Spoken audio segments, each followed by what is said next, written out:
সুপ্রিয় শিক্ষার্থীবৃন্দ, আসসালামু আলাইকুম। আমি মোহাম্মদ আমিনুল ইসলাম, সিনিয়র শিক্ষক, গণিত, পুলিশ উচ্চ বিদ্যালয়, সিলেট। আমরা সকলেই জানি কোভিড-19-এর কারণে আমাদের শিক্ষা ব্যবস্থা খুব ক্ষতির মধ্যে আছে।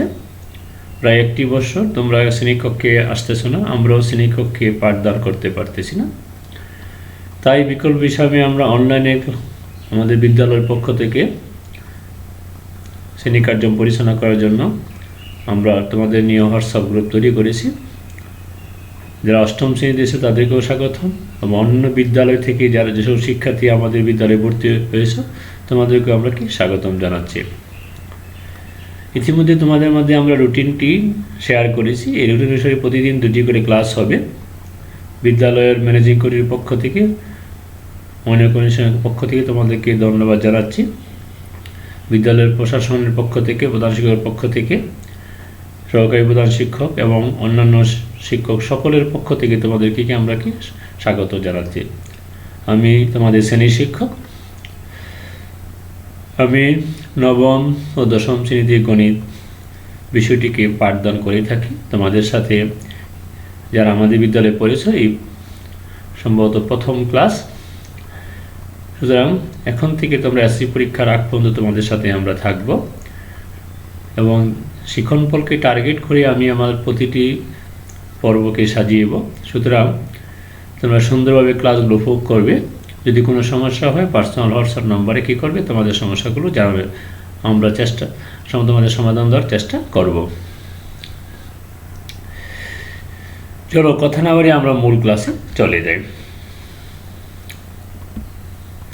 আজকের পাঠ হিসাবে আমরা প্রথম অধ্যায়ে যে বাস্তব সংখ্যার শ্রেণীবিন্যাস নিয়ে আলোচনা করব। বাস্তব সংখ্যার শ্রেণীবিন্যাস, আজকে আমরা পারছি বাস্তব সংখ্যার শ্রেণীবিন্যাস করতে পারবে।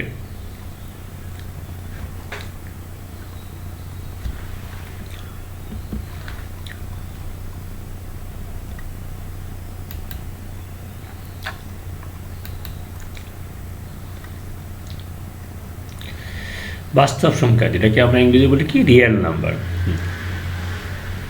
প্রথমে আমরা যে বাস্তব সংখ্যা শ্রেণী যে প্রথম যে সংখ্যাটি নিয়ে আলোচনা করব। এখানে আমি তোমাদেরকে কটি প্রশ্নের মাধ্যমে, যদি ফিজিক্যালি ক্লাস করতাম তাহলে হয়তো প্রশ্ন করতাম, বলতাম এখানে কয়টি বাইসাইকেল আছে, কয়টি মাস আছে, কয়জন ছাত্র আছে, তোমরা অবশ্যই উত্তর দিতে পারতে। এবং উত্তরগুলোকে আমরা সহজে বলতে পারতাম তোমরা যে এখানে একটি বাইসাইকেল, কয়টি মাস, 2টি মাস, কতজন ছাত্র, 1, 2, 3 লিখলাম।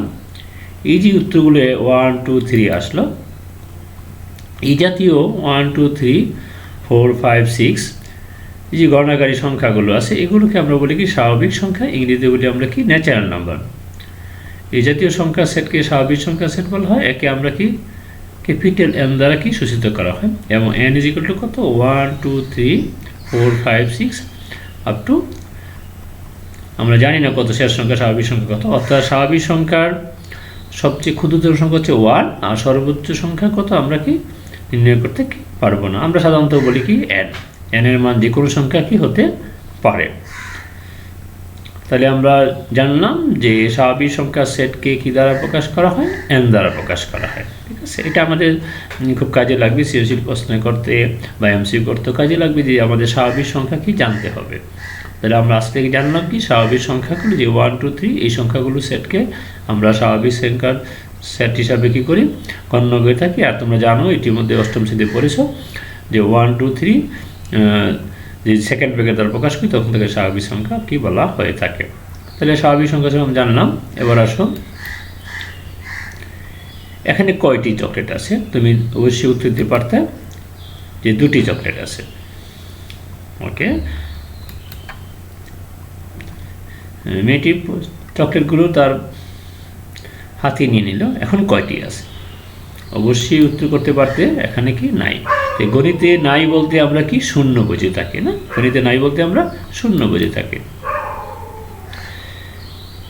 আমরা ইতিমধ্যে জেনেছি এন মানে স্বাভাবিক সংখ্যা, ন্যাচারাল নাম্বার সংখ্যার সেট। এখানে 1, 2, 3 ইত্যাদি প্রকাশ করা হয়। এখন এই শূন্যকে যদি আমরা এনের সাথে সংযুক্ত করে ফেলি, তাহলে একটি নতুন সংখ্যার সেট তৈরি হলো। অর্থাৎ 1, 2, 3 হচ্ছে স্বাভাবিক সংখ্যা, আর সাথে যদি শূন্য আমরা যোগ করি, তাই শূন্য সহ স্বাভাবিক সংখ্যার সেটকে বলে অঋণাত্মক সংখ্যা, নন নেগেটিভ নাম্বার, যেটাকে বলি আমরা সংখ্যার সেট বলা হয়। এই সেটকে সাধারণত আমরা ডব্লিউ দ্বারা সূচিত করা হয়, অর্থাৎ ডব্লিউ 0, 1, 2, 3। তাহলে আমরা সংখ্যার শ্রেণীবিন্যাসে এন ও ডব্লিউর মধ্যে একটি পার্থক্য খুঁজে পেলাম কি, যে শূন্যটা যদি বাদ দিই তাহলে সেগুলো হচ্ছে স্বাভাবিক সংখ্যা বা পজিটিভ ইন্টিজার, আর যে শূন্য সরি তাহলে সেগুলো হচ্ছে কি অঋণাত্মক সংখ্যা। তাহলে আমরা দুই ধরনের সংখ্যা সম্পর্কে জানলাম। এবার আসলে আমরা জেড সম্পর্কে জানি। জেড কি?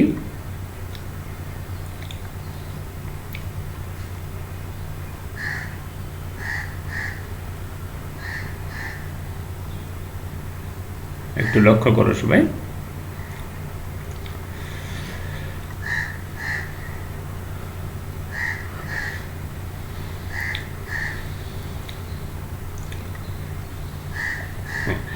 দেখো, আমরা প্রথমে এন শিখলাম, তারপরে ডব্লিউ শিখলাম। এখান থেকে যদি যে কোনো দুটি সংখ্যা বিয়োগ করলে কি হয়, যে কোনো দুটি সংখ্যা, যেমন 4 এর 1 বিয়োগ করলে 3, 6 এর 5 বিয়োগ করলে 1, 3 এর 7 -4, আর 2 আর -4 বিয়োগ করলে কত? -2।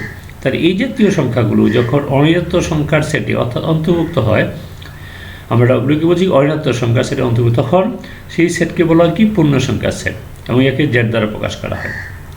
তাহলে আমরা কি ধারাবাহিক আসতেছি যে এন এর সংখ্যাগুলো ডব্লিউর মধ্যে পেয়েছি, আবার ডব্লিউর সংখ্যাগুলো কি জেডের ভিতরে কি পেয়েছি। তো পূর্ণ সংখ্যার কি সেট, পূর্ণ সংখ্যার সেট। এখানে আমরা কি বলছি, এখানে পূর্ণ সংখ্যার সেটের কি কি অঋণাত্মক সংখ্যাগুলো সবই কিন্তু কি আছে। তাহলে পূর্ণ সংখ্যার সেটে কি কি আছে? স্বাভাবিক সংখ্যার সেট আছে, অঋণাত্মক সংখ্যার সেট আছে, আবার ঋণাত্মক সংখ্যার কি সেট আছে। পূর্ণ সংখ্যাকে আমরা দুইভাবে বলি, যে একটি পজিটিভ ইন্টিজার, একটি কি নেগেটিভ ইন্টিজার। অর্থাৎ কি তারটা নন নেগেটিভ, ও নন নেগেটিভের একটু অঋণাত্মক সংখ্যা। আর পজিটিভ হচ্ছে তোমার 1 থেকে শুরু হয়, আর নন নেগেটিভ 0 সহ 1, 2, 3 স্বাভাবিক সংখ্যাগুলো, আর আমরা যে মাইনাস সংখ্যাগুলো এলো নেগেটিভ সংখ্যা। তাহলে আমরা জেডকে 3 ভাগে ভাগ করতে পারি। দেখো, যদি 1, 2, 3, 4 এগুলো নিয়ে কাউন্ট করি তাহলে হচ্ছে স্বাভাবিক সংখ্যা, ন্যাচারাল নম্বর। আর যদি 0 তার সাথে সংযুক্ত করে দিই তাহলে হচ্ছে কি অঋণাত্মক সংখ্যা বা নন নেগেটিভ নাম্বার। আর এই বাম দিকে সেই সংখ্যাগুলো যেগুলো ছোটো দিকে যাচ্ছে, সংখ্যার আগে প্রকাশ করলে সেগুলোকে আরও কিছু ক্লিয়ারলি বুঝতে হয়। তাহলে সেই সংখ্যাগুলো হচ্ছে আমাদের ঋণাত্মক সংখ্যা। এই 3 ধরনের সংখ্যা যখন আমরা একসাথে লিখি তখন সেটাকে বলে কি ইন্টিজার বা জেড দ্বারা কি প্রকাশ করা হয়ে থাকে। ওকে, তাহলে আমরা এন শিখলাম, ডব্লিউ শিখলাম, জেড শিখলাম। এখান থেকে আমরা কিউটা কি বলি।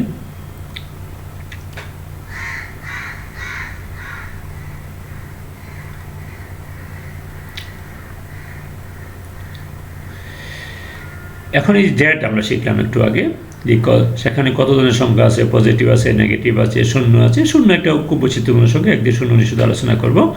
শূন্য অনেক কথা বলা যাবে, কারণ শূন্য গণিতের সকল নিয়ম কি মানে না। সে যোগের সময় একরকম, বিয়োগের সময় একরকম, ভাগের সময় সে অনেক সময় কি অনেক বৈচিত্র্যপূর্ণ কি আচরণ করে থাকে।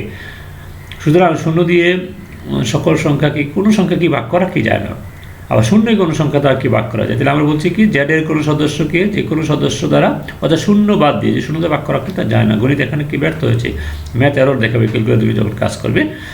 ভাগ করলে যে সংখ্যা পাওয়া যায় সেই সংখ্যা কি মূলত সংখ্যা কি বলা হয়।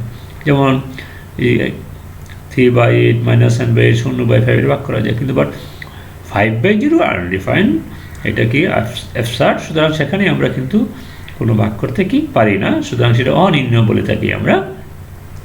তাহলে আমরা মূলত সংখ্যা খুব একটি ইম্পর্টেন্ট সংখ্যা আমাদের।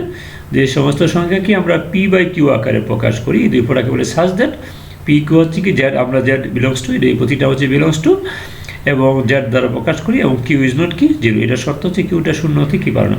অর্থাৎ যে সমস্ত সংখ্যাকে দুটি সংখ্যার কি ভাগফল প্রকাশ করা হয়, অনুপাত হিসেবে প্রকাশ করা হয়, আমরা সংখ্যা বলি P/Q প্রকাশ করা হয়, তাদেরকে বলা কি মূলত সংখ্যার কি সেট। আর যেগুলো প্রকাশ করা যায় না সেগুলো হচ্ছে কি অমূলত সংখ্যা। আমরা এখন আসতেছি অমূলত সংখ্যা। মূলদ নয় এরূপ সংখ্যা। এখন আমরা মূলদ নয় এরূপ সংখ্যাকে আমরা বলছি কি অমূলত সংখ্যা।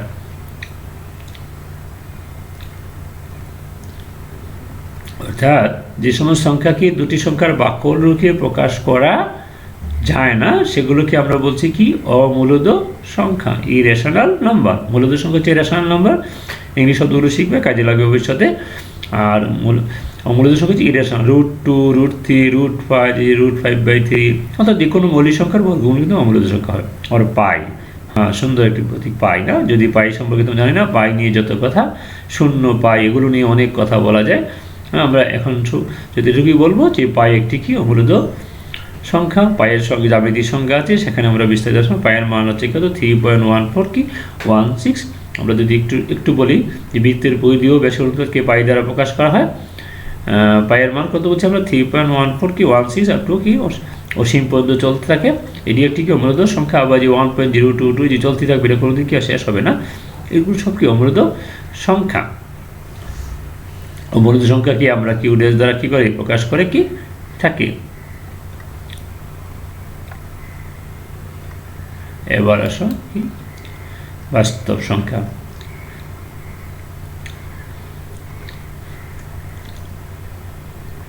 সকল মূলদ সংখ্যা, অমূলদ সংখ্যা নিয়ে বাস্তব সংখ্যার সেট কি গঠিত। অর্থাৎ যতগুলো সংখ্যা আমরা এখন আলোচনা করলাম, সকল সংখ্যাকে আমরা কি করি, যদি একত্রিত করি, একটা ইউনিয়ন করি, সংযুক্ত করি, তখন সেই সকল সংখ্যাকে আমরা বলি কি বাস্তব সংখ্যা। অর্থাৎ n স্বাভাবিক সংখ্যা, w অঋণাত্মক সংখ্যা, z পূর্ণ সংখ্যা, q মূলদ সংখ্যা, q ড্যাশ অমূলদ সংখ্যা, এই সবগুলো সংখ্যাকে যদি আমরা কি করি একসাথে একটি সেটের মধ্যে রেখি, তখন সেই সংখ্যাকে বলা হয় কি বাস্তব কি সংখ্যা। এখানে দেখো n is a subset of কি q w, w is a subset of z, তারপর সাবসেট অফ q এবং সাবসেট অফ কি r হচ্ছে সবচেয়ে কি বড় সংখ্যা। এই সম্পর্কটা মনে রাখবে। অথবা ডব্লিউ যে আমরা বাদ দিই এন জেড কিউ আর, এতটুকু মনে রাখবে যে এই সম্পর্কটি পরীক্ষা কি এমসিকিউ হিসাবে আসে থাকে। তখন আমাদের এগুলো সৃজনশীল কি জানতে হবে, কারণ এই সংখ্যাগুলো এবং এদের পরিচিতি না জানা তাহলে সৃজনশীল প্রশ্ন করতে পারবে না, বারবার কি করবে ভুল হয়ে যেতে পারে। সুতরাং আমরা প্রথম ক্লাসটি দিয়ে আমরা সংখ্যার বিভিন্ন প্রকার সংখ্যা নিয়ে একটু সংক্ষিপ্ত আলোচনা করলাম। শ্রেণীকক্ষ দিয়ে আমরা ক্লাস পাঠদানের অবশ্যই আশা করি সুযোগ পাবো, সেখানে আরও বিস্তারিত তোমাদের অংশগ্রহণে আরও বিস্তারিত আলোচনা কি করতে পারবো। তাহলে আজকে আমরা যা আলোচনা করলাম, আবার যদি আমরা একটু পুনর্বিচার করি যে সংখ্যা বিভিন্ন শ্রেণী বিভাগ অর্থাৎ বাস্তব সংখ্যা, রিয়েল নাম্বারদের n মানে স্বাভাবিক সংখ্যা, w মানে অঋণাত্মক সংখ্যা, z মানে পূর্ণ সংখ্যা, z ভিতরে 3 ধরনের সংখ্যা আলোচনা করেছি, positive integer, negative integer, non negative integer. Q মানে মূলদ সংখ্যা, কিউ ড্যাশ মানে কি অমূলদ সংখ্যা, আর মানে কি রিয়েল নাম্বার বাস্তব সংখ্যা। অবাস্তব সংখ্যাও আছে, সেটা আমাদের ইন্টারমিডিয়েটে পড়বে। এখানে আমাদের সেই আলোচনাকে আমরা কি উজ্জ্বল রাখলাম, যেমন -√4 এর বর্গমূল নির্ণয় করা যায় না, সেটা হচ্ছে অমূলদ সংখ্যা, সেটা হচ্ছে কি অবাস্তব সংখ্যা। ওকে, আমরা আজকে ক্লাস শেষ করে দিচ্ছি। তোমাদের এটা হোমওয়ার্ক দিয়ে দিচ্ছি। তোমাদের অধ্যায় 1-এর পেজ নম্বর 3-এ কাজ আছে, কতগুলো সংখ্যা দেওয়া আছে দেখবে। সেই সংখ্যাগুলো থেকে কোনটা অমূলদ, কোনটা মূলদ, কোনটা স্বাভাবিক সংখ্যা, এগুলো কি করবে আলাদা কি করবে বাইর করবে, বাইর করে খাতায় কি করবে লিখবে, এবং এই সংখ্যাগুলো কি করবে বই থেকে সুন্দর করে শিখবে, অথবা আমি যে উপস্থান করি সেখান থেকে তুমি শিখতে পারো, এবং লিখে লিখে করে প্র্যাকটিস করবে। বিশেষ করে উদাহরণগুলো ভালোভাবে কি করতে শিখতে হবে। ওকে, সকলকে ধন্যবাদ জানিয়ে আমরা আজকে এখানেই শেষ করছি। আল্লাহ হাফেজ।